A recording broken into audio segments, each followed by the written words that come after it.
V2, Axel Le Tarlet, c'est à la une de la presse économique ce matin. L'Union européenne fait plier Apple qui perd le litige fiscal du siècle.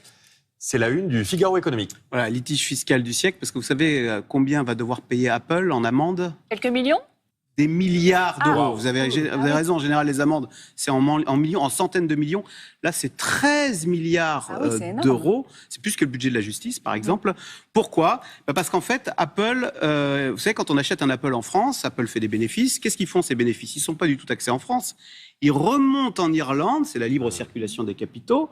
Et en Irlande, pourquoi en Irlande ? Parce que Dublin a tout fait pour attirer les multinationales en passant des deals avec ces géants américains du web, en leur disant « Chez moi, en Irlande, vous allez payer très peu d'impôts ». Et quand je dis très peu, vous allez voir le chiffre.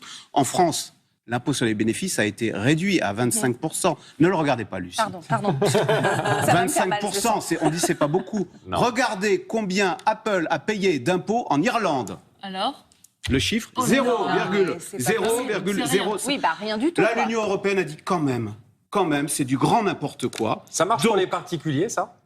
ça marche quand on est très riche. D'accord. C'est du grand n'importe quoi. Elle a ouvert une enquête, elle a dit...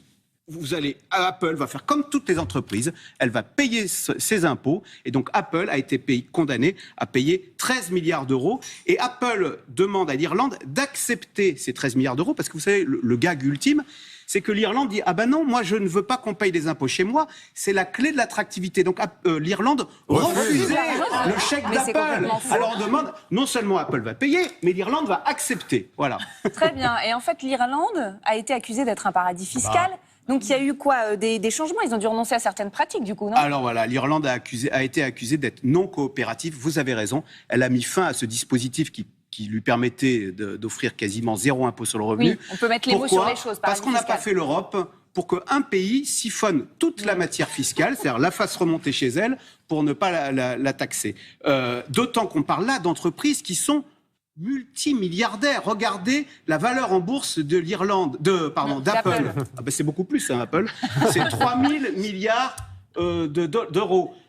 Alphabet, Google, 1600. Vous voyez, moi j'ai pris la première entreprise française technologie, c'est Orange, 28 milliards. On est loin. Donc vous voyez, quand on est loin. Il y a une telle différence. Et pourquoi je parle d'Apple aujourd'hui et pourquoi hier c'était un grand jour pour l'Europe qui a mis au pas les géants de la tech? Parce qu'il n'y a pas eu qu'Apple qui a rendu gorge, il y a eu aussi Google. Regardez, alors pourquoi Google ?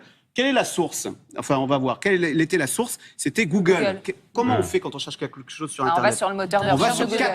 Google a 90% de part de marché pour les recherches. Ce qui fait qu'il a profité de cette position dominante pour pousser en avant son Google Shopping. Vous savez, dès que vous voulez acheter quelque chose sur Google, Google vous dit « Ah bah tiens, hop, je pousse mon moteur de recherche et j'étouffe la concurrence. » Là aussi, l'Europe a dit, ça s'appelle un abus de biens, un abus de position dominante. Et donc Google, hier, a été condamné à 2,4 milliards d'euros. Donc vous voyez, on n'a pas les géants du web en Europe, mais au moins qu'ils respectent nos règles, c'est ce qu'a dit les Échos, que Apple paye ses impôts, que Google n'étouffe pas la concurrence. C'était donc hier un grand jour pour l'Europe. Et que l'Irlande accepte de recevoir ses impôts. Ça, c'est quand même le fin. Sinon, moi, je peux les prendre. Oui, c'est vrai. On peut s'arranger. Merci beaucoup, Axel.